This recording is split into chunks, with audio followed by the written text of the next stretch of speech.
स्वागत। आज हम एक बहुत ही दिलचस्प पुरानी कथा की गहराई में उतर रहे हैं जी। ये कहानी हमें एक स्रोत से मिली है, राजा मान सिंह की अहंकार मुक्ति और धर्म परीक्षा। ये जोधपुर के महाराजा मान सिंह जी से जुड़ी है। हाँ, महाराजा मान सिंह, उनके मन की जो उथल पुथल थी और सच्चे धर्म की जो खोज थी, ये कहानी उसी के बारे में है। बिल्कुल। सोचिए जरा, एक शक्तिशाली राजा जिसके पास सब कुछ है, महल में बैठा है, ध्यान लगाने की कोशिश कर रहा है, पर मन में शांति नहीं है। एक सवाल है गहरा, क्या मैं सच में धर्म के रास्ते पर हूँ या ये सब पूजा पाठ दान पुण्य बस दिखावा है? हाँ, ये सवाल तो किसी के भी मन में आ सकता है। बिल्कुल। और यही सवाल, यही बेचैनी हमारी आज की बातचीत का एक तरह से शुरुआती बिंदु है। सही। और फिर कहानी में एक मोड़ आता है। इसी उलझन के बीच राज्य में एक पहुंचे हुए संत आते हैं, ज्ञानी संत। अच्छा। राजा उनसे मिलते हैं और बस यहीं से अहंकार, विनम्रता और धर्म के असली मतलब की परतें खुलने लगती हैं। तो चलिए इसको थोड़ा और समझते हैं। जरूर। ये कथा देखिए ऊपरी तौर पर तो एक राजा और संत की लगती है। हाँ, लेकिन इसका सार बहुत गहरा है। ये हमें ये दिखाती है कि धर्म का पालन वो सिर्फ बाहरी चीजें नहीं है। रीति रिवाज, कर्मकांड, ये सब ठीक है, पर असली चीज नहीं। मतलब अंदर का बदलाव। हाँ बिल्कुल, असली बदलाव तो अंदर से आता है, मन के लेवल पर। और इस कहानी का जो सेंट्रल पॉइंट है वो है अहंकार। अहंकार, मैं का भाव। एग्जैक्टली, मैं का भाव। कैसे ये भाव, चाहे राजा हो या आम इंसान, सच्ची आध्यात्मिकता की राह में मतलब सबसे बड़ी दीवार बन जाता है। तो कहानी में आगे क्या होता है? राजा मान सिंह संत से मिलने जाते हैं जी। शायद सोच रहे होंगे कि संत कोई बड़ा अनुष्ठान बताएंगे या कोई मुश्किल सी ज्ञान की बात। हाँ, अक्सर यही उम्मीद होती है। लेकिन संत तो बहुत सीधी बात कहते हैं, एकदम सीधे। वो कहते हैं, राजन, धर्म सोने चांदी के दान से या मंदिरों में घंटियां बजाने से नहीं जगता। ओहो। धर्म तो तब जागेगा जब तुम्हारे मन से मैं का भाव, तुम्हारा अहंकार, वो पूरी तरह मिट जाएगा। ये तो सीधी चोट थी, खासकर एक राजा के लिए। हाँ, वही तो, जिसका पूरा वजूद ही उसकी पहचान, उसकी सत्ता पर टिका हो। बिल्कुल। सोचिए ना, जिसके एक हुक्म पर सब कुछ होता हो, उसके लिए ये सुनना कि तुम्हारा मैं ही प्रॉब्लम है, कितना मुश्किल रहा होगा। सही बात है। पर ये विचार आप देखिए लगभग हर आध्यात्मिक परंपरा के केंद्र में है कि ये जो अहंकार है, ये जो मैं करता हूं का भाव है, यही हमें परमात्मा से या उस बड़ी सच्चाई से दूर रखता है। तो संत ने सीधे जड़ पर ही बात की। बिल्कुल, सीधे जड़ पे प्रहार किया। लेकिन राजा मानसिंह का रिएक्शन क्या था? वो गुस्सा हुए? नहीं, यही तो खास बात है। वो गुस्सा नहीं होते, बल्कि और विनम्र हो जाते हैं। अच्छा, हाथ जोड़कर कहते हैं, गुरुदेव मैं तो अज्ञानी हूँ, आप ही रास्ता दिखाइए, बताइए इस अहंकार से कैसे छुटकारा मिलेगा। अरे वाह, ये तो बड़ी बात है, एक शासक का इस तरह झुक जाना। हाँ, यही उनकी पात्रता दिखती है। शायद वो अहंकार इतना सख्त नहीं हुआ था कि सच सुनने से ही मना कर दें। उनमें वो जिज्ञासा थी, सीखने की इच्छा थी। और संत का जवाब देखिए, वो भी कितना अनोखा है, रहस्यमयी सा। क्या कहा उन्होंने? वो कोई साधना विधि नहीं बताते, बल्कि कहते हैं, ठीक है राजन, कल सुबह एकदम भोर में एक भिखारी तुम्हारे महल के दरवाजे पर आएगा। एक भिखारी?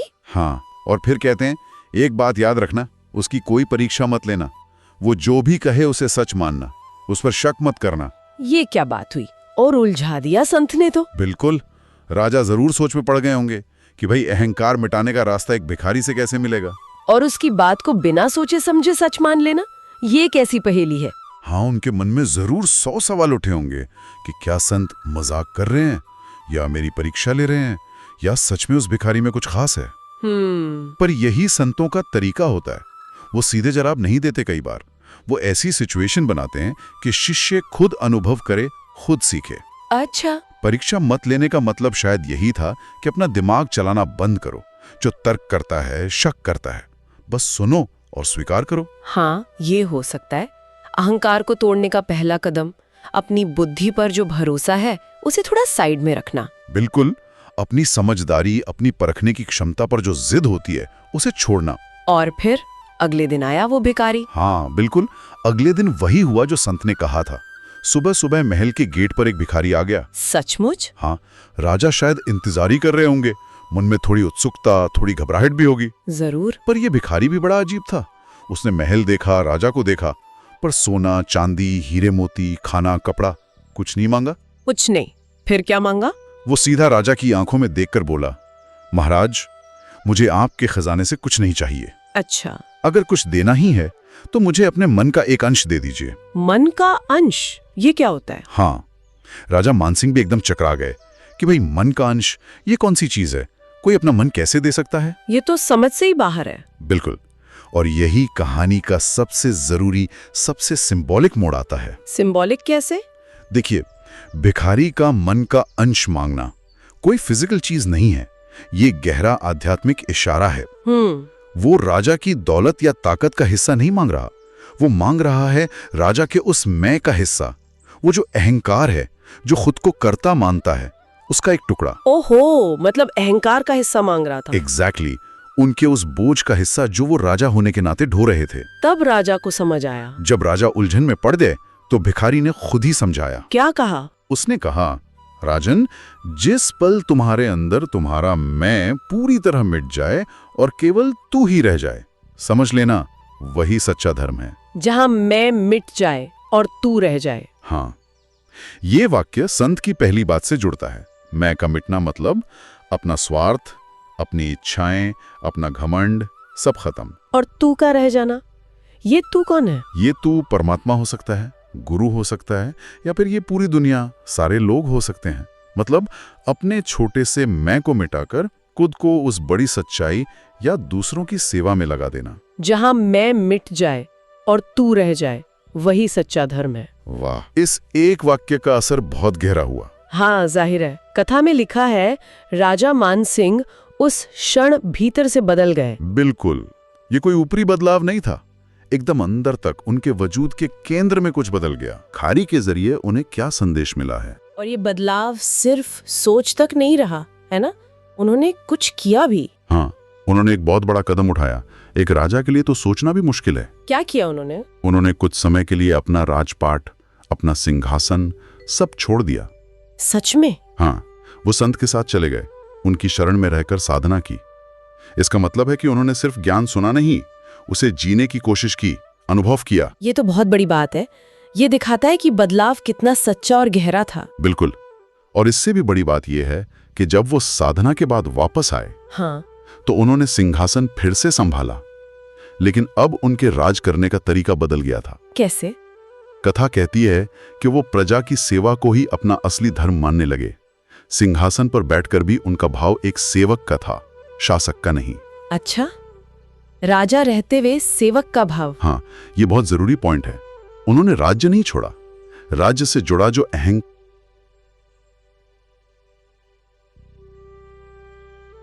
था उसे छोड़ दिया। अब उनका राजा बने रहना पावर दिखाने के लिए नहीं था, बल्कि सेवा करने का एक जरिया बन गया था। वो अभी भी फैसले लेते थे, हुक्म देते थे, राज चलाते थे, पर उसके पीछे का इरादा, वो भाव बदल गया था। मैं राजा हूं की जगह मुझे राजा के तौर पर सेवा करनी है। बिल्कुल यही। ये दिखाता है कि सच्ची विनम्रता पद छोड़ने में नहीं है, बल्कि पद पर रहते हुए उस पद से जुड़े अहंकार को छोड़ने में। सही बात है। आप जीवन में कोई भी रोल निभा रहे हो, चाहे वो माँ बाप का हो, किसी कंपनी में काम करने वाले का हो या नेता का, असली सवाल यही है कि आप उसे किस भाव से कर रहे हैं, मैं के भाव से या सेवा के भाव से। तो मतलब ये हुआ कि धर्म सिर्फ पूजा पाठ या अच्छे काम करना ही नहीं है, बल्कि उन कामों के पीछे नीयत क्या है, भाव क्या है, वो ज्यादा जरूरी है। हाँ बिल्कुल, राजा मानसिंह ने राजधर्म तो निभाया, लेकिन अहंकार छोड़कर सेवक बनकर, तभी वो सही मायनों में धर्मात्मा कहलाए। जैसा कि कहानी का संदेश है कि धर्म बाहरी दिखावा नहीं, अंदर की विनम्रता है। सही कहा। जब राजा अहंकार छोड़कर सेवक बन जाता है, तभी वो सच्चा धर्मात्मा कहलाता है। बाहरी काम तो कोई भी कर सकता है, और लोग करते भी हैं, अच्छा दिखने के लिए, इज्जत पाने के लिए। हाँ, ये तो है। लेकिन असली धर्म तब शुरू होता है जब अंदर अहंकार पिघलता है और सेवा का, समर्पण का भाव जगता है। राजा मानसिंह की कहानी इसी अंदरूनी सफर का एक बहुत अच्छा उदाहरण है। उस भिखारी की मांग ने तो जैसे आईना दिखा दिया उन्हें कि असली चीज देने लायक सोना चांदी नहीं, वो मैं है। बिल्कुल, वो मैं जो हर चीज पर अपना नाम लिखना चाहता है। तो हमने इस कहानी के जरिए देखा कि कैसे एक राजा जो शायद धर्म को बाहरी कर्मकांडी समझता था, अपने मन की एक उलझन से शुरू करके एक संत के इशारे और फिर एक भिखारी के अजीब से सवाल के जरिए धर्म के असली मतलब तक पहुंच गया। हाँ, यह अहंकार से विनम्रता और सेवा की तरफ एक बदलाव की यात्रा थी। तो इस पूरी बातचीत से हमारे लिए क्या खास बात निकलती है, मतलब टेक अवे क्या है? मेरे ख्याल से सबसे गहरा सबक तो यही है कि सच्ची आध्यात्मिकता या धर्म का ताल्लुक बाहरी हालात या कामों से उतना नहीं है जितना हमारे अंदर के नजरिए से है। हमारा भाव ही सब कुछ तय करता है। भाव यानी इंटेंशन। हाँ, इंटेंशन, हमारा नजरिया। क्या हम जीवन को मैं के चश्मे से देखते हैं, मेरी कामयाबी, मेरा दुख, मेरा मान, मेरा अपमान, या फिर हम सेवा या समर्पण के भाव से जीते हैं जहां हमारा मैं पीछे हट जाता है और हम किसी बड़े मकसद या दूसरों की भलाई के लिए काम करते हैं। अहंकार को छोड़ना और सेवा का भाव अपनाना ही हमें इंसान के तौर पर बेहतर बनाता है, चाहे हमारा ओहदा कुछ भी हो। सही। और भिखारी का वो वाक्य, जहां मैं मिट जाए और तू रह जाए, ये सिर्फ राजा मानसिंह के लिए नहीं था, ये हर उस इंसान के लिए है जो जीवन में कुछ गहरा ढूंढ रहा है। हाँ। जब तक हम अपने छोटे से मैं की दीवारों में बंद हैं, तब तक हम उस बड़ी सच्चाई से, उस असली खुशी से जुड़ नहीं पाते। ये कहानी हमें बार बार यही याद दिलाती है कि मैं से आगे देखने में ही असली आजादी और खुशी है। बिल्कुल। ये बात सुनने में, सोचने में तो बहुत अच्छी लगती है, लेकिन इसे रोज की जिंदगी में उतारना ये कितना मुश्किल हो सकता है। हाँ, मुश्किल तो है, खासकर आज की दुनिया में जहां हमें अपनी पहचान बनानी है, अपनी जिम्मेदारियां निभानी है, कभी कभी अपने हक के लिए लड़ना भी पड़ता है। सही कहा, यही असली चुनौती है। और शायद यही राजा मानसिंह के उदाहरण से हमें एक और बात सीखने को मिलती है। क्या? उन्होंने अहंकार त्यागा, लेकिन जिम्मेदारी नहीं। वो राजा बने रहे, पर सेवक भाव से। हाँ, ये बात तो है। तो सवाल ये उठता है, क्या अहंकार को पूरी तरह मिटाना ही जरूरी है या उसका रूप बदलना जरूरी है? क्या विनम्र होने का मतलब है कि अपना आत्मसम्मान खो देना? ये एक जरूरी सवाल है। और यहीं पर हम आज की चर्चा को रोकते हैं एक विचार के साथ। बताइए। कि रोजमर्रा की जिंदगी में जहां हमें अपनी भूमिकाएं निभानी है, फैसले लेने हैं और कभी-कभी मजबूत भी रहना पड़ता है, वहां सच्ची विनम्रता और जरूरी आत्मविश्वास के बीच संतुलन कैसे साधा जाए?